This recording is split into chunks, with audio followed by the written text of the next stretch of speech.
everybody, and welcome back to our grammar lesson. So today we are going to talk about the past tenses.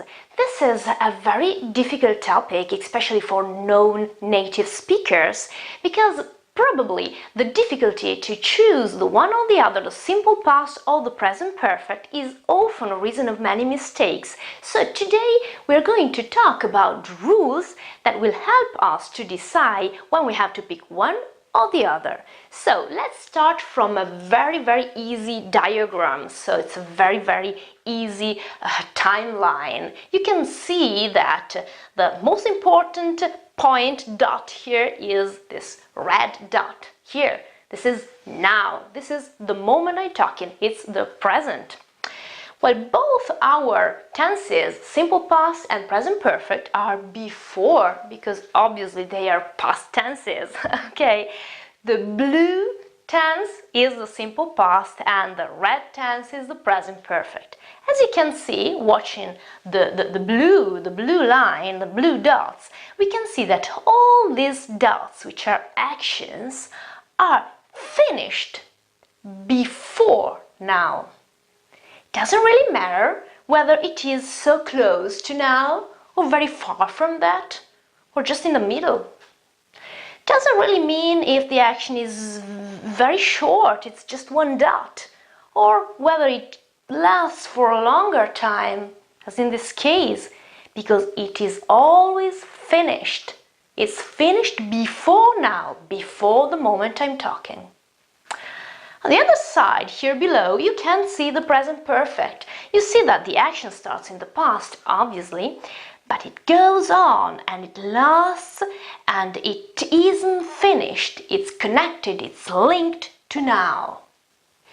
So it starts from a point in the past with this preposition since that moment, and it goes on for a period of time until now. The action isn't finished. It isn't unfinished. It is unfinished. Okay? It is unfinished, or eventually consequences or results are expressed and present. Well, this is a little tricky, but we'll see it in detail when we're talking about the present perfect. Okay? Let's talk for a moment about the simple past before. So there is somehow this legend, that, especially in Italy, that the simple past has to be an action far away in the past. Well, it isn't true at all, okay? It's just important that the action is finished. Doesn't matter whether it is a second ago or 300 centuries ago. It doesn't mean anything, okay? It doesn't change anything at all, okay? So, the simple past is used for finished actions, okay? It doesn't matter how long they last or don't last. When they are finished, they are anyway finished, concluded actions. There are some adverbs, some elements that can help us understand that this is really a simple past, that the action is finished. For example, last. When I say last year I went to London. Last year I went to London. Last year is past, obviously. Same goes for ago. 2 years ago I went to London. Well, it's finished. From to. To means that that period of time is over, okay? Because if it isn't over, I won't say from to. I would rather say since, and I would rather use the present perfect. Then again, dates, for example. I said hour, it means, okay, time, or anyway, yes, time, period of time, periods of time, or days, or anything.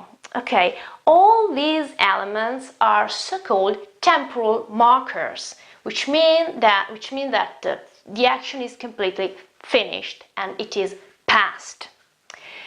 So now we know when we have to use the past simple.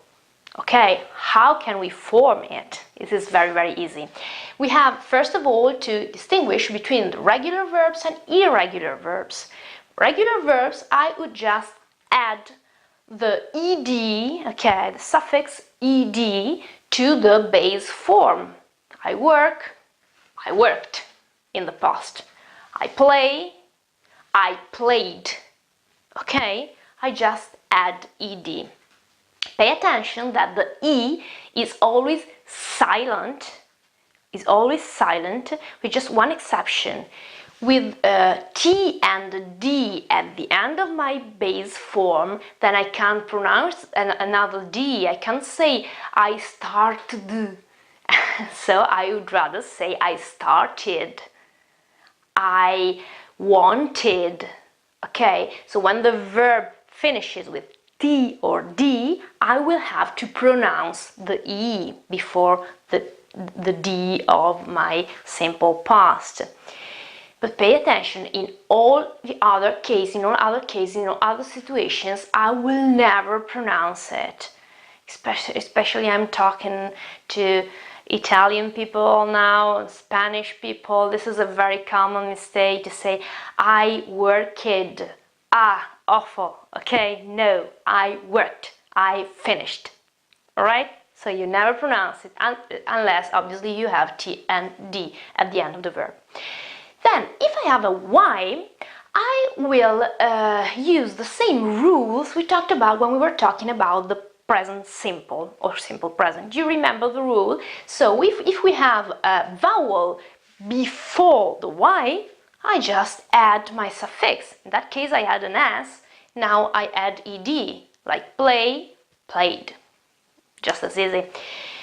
But if I've got a consonant before my Y, like for example in the verb to try or to cry probably, then I will have to eliminate my Y and I put IED.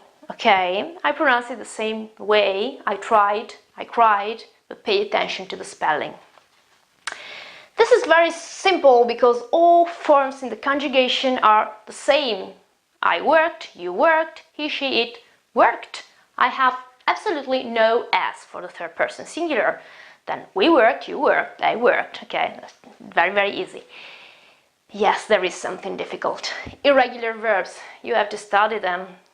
You have to study the time, okay, of irregular verbs. You remember there are 3 columns. The first one is the infinitive, and the second is the simple past.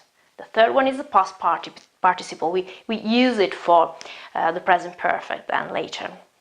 For the moment, your second column is the simple past. Example,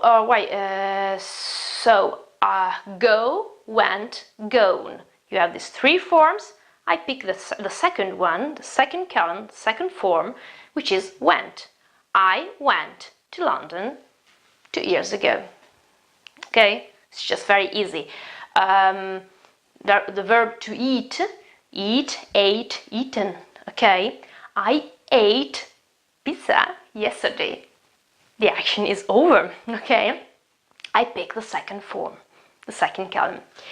Now, in order to form the interrogative and negative forms of the verb, I would just have to follow the same rule I used for the present, for the simple present. So I use the auxiliary verb, to do.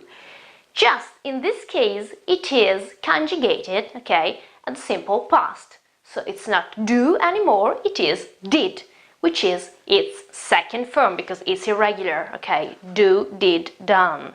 Okay, so the question would be very easy. I put the auxiliary did before the subject. Did you play? Pay attention, the verb is at the base form again, okay? It won't be past. We put everything just one time. Do you remember that when we talked about the S of the third person singular in the present? We said just once. If it is in the auxiliary, you won't repeat it in the verb. Same goes for the past, okay? You have did, which is already the simple past. You don't have to put it again in the base form, in the verb, okay? So, did you play, which is also an advantage for irregular verbs because they go back to normal. Okay, I say did you go, I wouldn't say did you went, so it is easier because I'll be back to the infinitive form, to the base form. I won't have any irregular stuff to be careful to now. Okay, same goes for the negative form, subject and then did together with not. Okay, it's a negative form, so did and not. So didn't, you didn't, and again the base form. Okay, the verb in the infinitive form without to. So this is extremely easy. Okay, I just have to learn a little bit the irregular verbs. So next video, we're going to talk about the present perfect. Okay, and we will repeat again the differences and the comparison between the two. Thank you very much, and please subscribe my channel if you want to have more, or just ask for more, or just want more examples or exercises or other topics. I'm just here for you. Okay, thank you very much. Bye!